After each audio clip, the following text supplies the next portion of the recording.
in this age where the reporters are under insecure reporters, and also newspapers are looking at survival. Okay, so revenue stream is there. So sometimes you get a lot of PR is another area where a lot of PR people, they'll remember your birthdays, your wedding anniversary, everything. So basically they are a go-between from business, and they get clients, and then they want publicity in the newspapers. So how do you strike? So we look at the, we are not giving publicity to them, but then we look at the bigger picture. Okay, so if there's a company which is talking about looking at air quality, so we don't talk just about that company. So we try to get voices from different stakeholders, ordinary citizens, experts and all that, and then bring a context to it. And of course, when there is a allegation, we always try to get the other voice, other version of a particular thing. Sometimes they say, no, I can't comment, so we say no comments. So that's been the thing. But sometimes what happens is you are always chasing for exclusives, right? Now, a person who you are waiting for the other version. Sometimes that person say, I'll give you tomorrow. We are preparing the note. Wait for tomorrow. Sometimes we have to strike a balance between, the fear of losing that exclusivity. Some other reporter might get, some other newspaper might get. So we make a decision, a discrete decision. Okay, as a platform, Deccan Herald used to have this public interactions. So something like Jana Spandana. So we bring sometimes if we get the minister, we'll bring in, or the local MLA and all that. We also have a lot of internal people from different expert voices. For instance, citizens for Bengaluru, CFP and all those activists. We bring them informed activists. Okay, it's not that they just shout and shout slogans. They give you a perspective of it. So we do bring in ordinary public and give them voices. And then in my columns, I always have the citizens' voices. And we also have some kind of a, it's difficult sometimes. Janaspandana can get completely unwieldy. People will start talking about their problems, their road problems, once micro. So it becomes very difficult in a public function with limited time and space. But in a newspaper, we have been trying to give voices to both public, the experts, and the people leading it, spearheading these movements. So that way, we have tried to balance this lack of public consultation in some way, and it has succeeded in on many occasions. Steel flyover, for instance, and the suburban rail project. It has been in the works for the last 33 years, and still it's not moving, despite the Prime Minister himself coming and inaugurating it. It's still not picked up pace. So there have been people who have been at it for so many 3 decades. So we constantly speak to them, give them voice, give them space in the newspapers. I've done podcasting. I've been giving. So we try to generate discussions, online discussions, tagging the ministers, tagging the concerned people. So in the past, the old school journalism was kind of a very top-down approach, right? So we take a stand and you are expected to take the same stand. So if Deccan Herald readers will have a particular stand, Times of India readers will have a particular stand. So what is done, social media has worked 2 ways, It has democratized the voice of the news, how news is consumed, okay. It has also changed the way the news is produced, okay. There are many reporters now have active social media accounts, and they ask questions on Twitter or Facebook about a particular issue, okay. And so what you were saying is that, okay, there is a different multiple ways of consuming news. Of course, it can become noise, right? News becomes noise now. So how do you make sense of it? So the print always had the luxury of time. Of course, compared to a weekly magazine, it is like really fast. But in a day's breaking news is like, many journalists will ask print journalists, what do we write about it tomorrow? Because it's already in television, it's already on social media, it's already on websites. How do we write? How do you make it more interesting? Cricket, of course, there are good cricket writers who will give you the writing itself. There are people hooked to, for instance, Kaushik. He writes really well in like DH. So you want to see how he has written it. But from a information point of view, okay, I got it. Okay, something has happened. Some Supreme Court verdict has happened. But how do I see it? So what has happened is electronic media, before social media became so big, electronic media destroyed the way the news is consumed. So this bite journalism, you thrust this mic to a person, a politician, he has no time to even think. He blurts out something, and that becomes the news of the day. It's discussed in parliament, it goes on for people, MLAs boycott, the opposition boycott, the ruling party boycotts. All this happens because he blurts out something without thinking. Now, what has happened is, if you have an ideology, whichever ideology, you can take a video, a 1 hour video, take 5 minutes or 5 seconds, take it completely out of context and make your own judgments. Okay, have some memes, have this video, and then the person's personality, developed over generation can get destroyed in 5 seconds. Now that is happening increasingly. Now, these kind of things is now the newspaper, of course, they have Deccan Herald, for instance, have 3 lakhs readerships. Okay, so that is their echo chamber. Now what happens is, if you have a particular ideology, you have a WhatsApp group.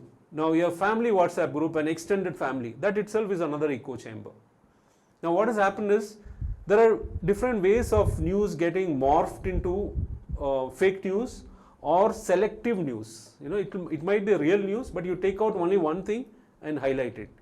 Now these kind of models have been tested, experimented in labs by all political parties, okay, all interest groups.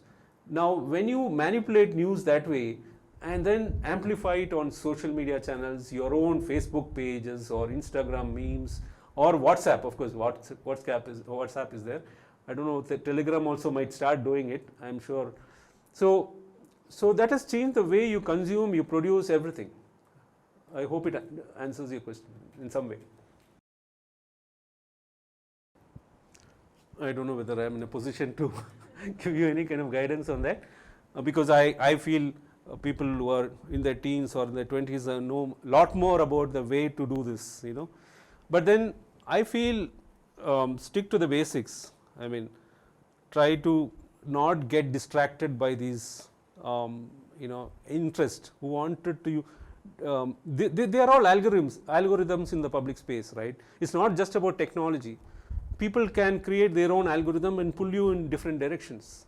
So how do you stay neutral? If you have a goal, stay fixated to it. And there's when I look at a lot of issues, whether it's communal or whatever, see, overall, that's why I'm not a great fan of religion. But then the one basic concept of what is good and what is bad, ethical concept, it's a global universal truths. Okay, if you understand what is good and what is bad, that basic thing, if you get a clear picture of it, I think that's the first step. Then you can go on.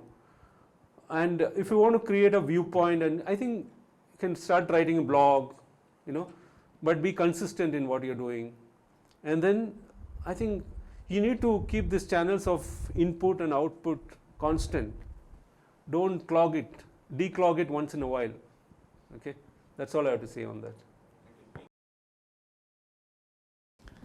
Okay, one person almost got a Nobel Prize for it, busting fake news.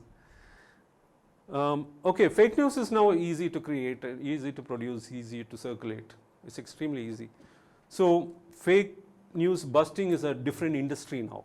Like, of course, we know alt news, but a lot more have come up, and a lot of institutions of higher journalist learning, Pointer Institute and Reuters, and they all come with different ways of identifying fake news. So I think the way to, one is to understand whether some news is fake or not. That itself is getting very, very difficult. Now with ChatGPT coming, the internet is flush with fake news and real news. Now it's going to, dig into this internet and see what is fake, what is new. Tomorrow it's going to get even more worse. Now the ChatGPT is being used by a lot of people. The PR agencies, they are starting to use fake news in a big way. Journalists, I'm sure the basic reporting and all that, they might start using ChatGPT. So I don't know. So which means we need to look at, identify some of the institutions and platforms which have a reputation for truth. Stick to these, and then have a fake news. There are, and in the process, even if it is not deliberate, fake news can crop in. So whether they realize that and apologize for it. Of course, we have also had the wire being manipulated by a freelancer, right, in the past. So that was fake news about, I think it was about Facebook, right? Yeah. So which means a truth sayer will be quick to say that, okay, we made a mistake. They'll apologize. Now the others who are in the fence sitters, they are not going to apologize. They'll let it spread.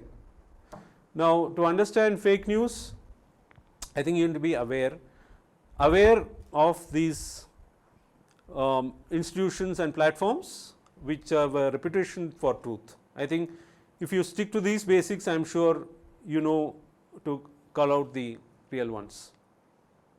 It's a tough question to answer, because it's going to get much more tougher to do what I'm saying. Because the thing is, technology is moving so fast, we don't know. With deep fake videos, audios can be mimicked. So I remember last year when the Clubhouse was it is a huge sensation, right, when Clubhouse started. So there was a Malayalam room, okay. So this guy came as Prithviraj Sukumaran with the same voice, and he had 2,500 people listening to him with rapt attention. The talk went on for 3 hours. The next day, Prithviraj Sukumaran comes to Twitter, I don't have a Clubhouse account, that was not me. How do you deal with that?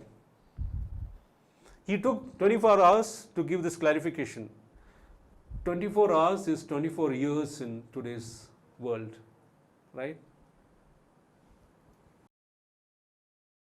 I don't know whether population is a problem right now, because we need to be worried about what's happening to China, right?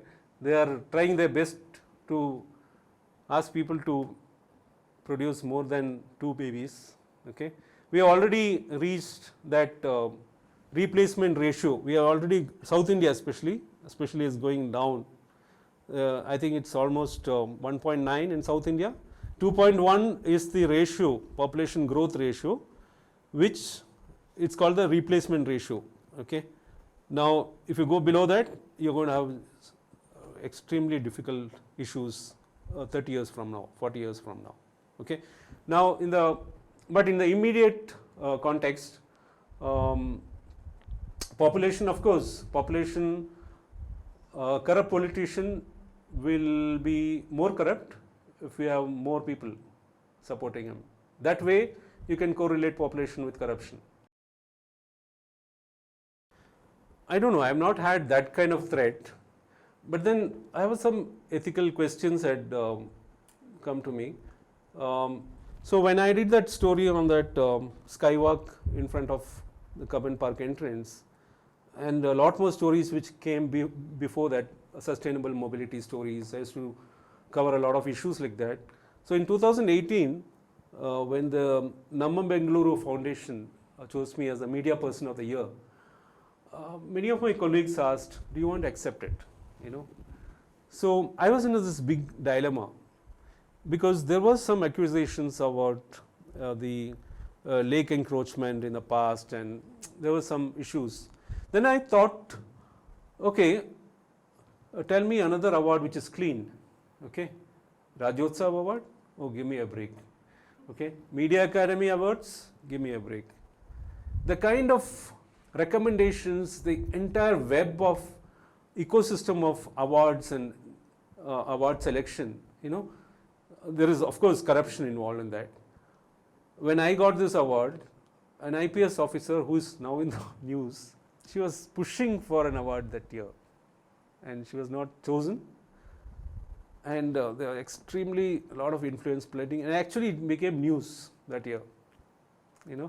So I was in this dilemma, and finally I made a decision. Okay, and the jury, which I was quite impressed with the jury, who finally I had to respond to them. They had a lot of questions before this selection was made. So I went by that. So this dilemma was there in me, whether I am taking the right decision. And there are many occasions where, when you go to a business, especially this kind of dilemmas happen when you are a business journalist. Thankfully, I have not been there, but I feel business journalism is a kind of a arrangement between the company, the PR person, and the journalist. Okay, the loser is the reader.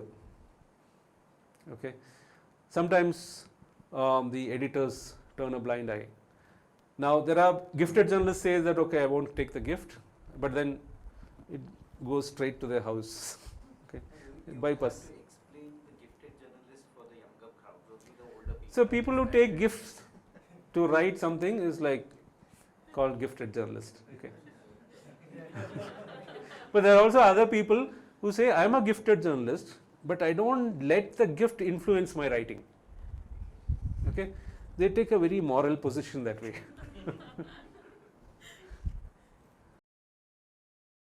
I mean, the thing is, whatever I say, there will be another person. If I say Deccanherald, you'll say it is anti-BJP. Okay, somebody say anti. So, but they still bring Tejasvi Surya to their office, have a video interview. There's a huge Facebook live event, because Tejasvi Surya means a lot of people listen to him, whatever he says. Okay, so there are platforms. The thing is, I don't know whether I can recommend. Whenever, if I recommend something, you always, it's the first step to being judged, So I don't want to make that. But obvious, I feel that the mainstream, the legacy newspapers have still some sort of objectivity left in them. If you read the editorials, for instance, editorial is where you can see the sense. Of course, there are some editorials which can go bonkers, but the thing is, more or less, the editorial give you a position. And also, newspapers, we used to tell in those halcyon days when bias were very subtle and all that. The stories which you put on front page, so there are different ways this bias can work, right? It's not just about putting it there, out there for you to read. So they might make a story which you want to say it aloud, your ideology in 4 column, and the other story might be in 2 column. That subtle changes, Now, of course, everything is blatant. You have the Godi media, the so-called Godi media and all that. It's out there for you to make out. There's nothing subtle about it, right? Yeah. Yeah, so I ask people who have been consuming in shorts, they just knowledge of a particular news event stops with the headline or that 50 words. There's no perspective, it's easily, if you have a bias, that bias shows clearly in that 50 words. Okay? Because there is no space to give another version there. If you have 100 words, you can bring in the other angle. But then that's it. Okay, they forget, because in shorts, there will be 100 items of 50 words each. Okay, in newspapers or even news websites, you can see suppose they prioritize news. There is some kind of a visual hierarchy in a newspaper, for instance. Okay, big news with bigger font size, number of columns increases. What is important is judged not just by the editorial, also the news consumption, what is trending. Okay, it's not that they are ignorant of what's happening. Because it's a two-way process now. Even media, that's a good thing which I was talking about, social media. Social media has made journalists not do this top-down approach, always be trying to track the pulse of the people, what they are reading, what they want. So all that can be built into this hierarchy. You can subtly attune what news has to be consumed first, what news has to be given more perspective, taking all sides. In short, what's it happen is they have a standard format, and then everybody consumes that. Okay, my job is to understand what's happening today. That's done. Okay, I'll move on to the next. So is that the way you want your country to go ahead? This is happening across platforms. So in the information overload, I know that, okay, we have 24 hours. In that, maybe about 2-3 hours we can spare to understand what's happening. But how do we understand that? Is it very shallow, or just, okay, I've ticked these boxes, okay, I know what's happening, I know what's happening. Is that all you need? How do you go further from it? We are living in an age where technology is taking over our lives in multiple ways, and what started as a small thing like an online websites and media, it's getting much more intrusive, and the way completely changed the way news is perceived, news is consumed, news is produced. In these challenging times, and with new technology, artificial intelligence and all that completely engulfing the way our society progresses ahead, I'm sure the challenges is going to come back in multiple forms. And I think we need to be prepared, at least go back to the essence of what the ethics tell us about what is good and what is bad. As long as you are aware of this basic fundamentals of life, I think we can barely survive.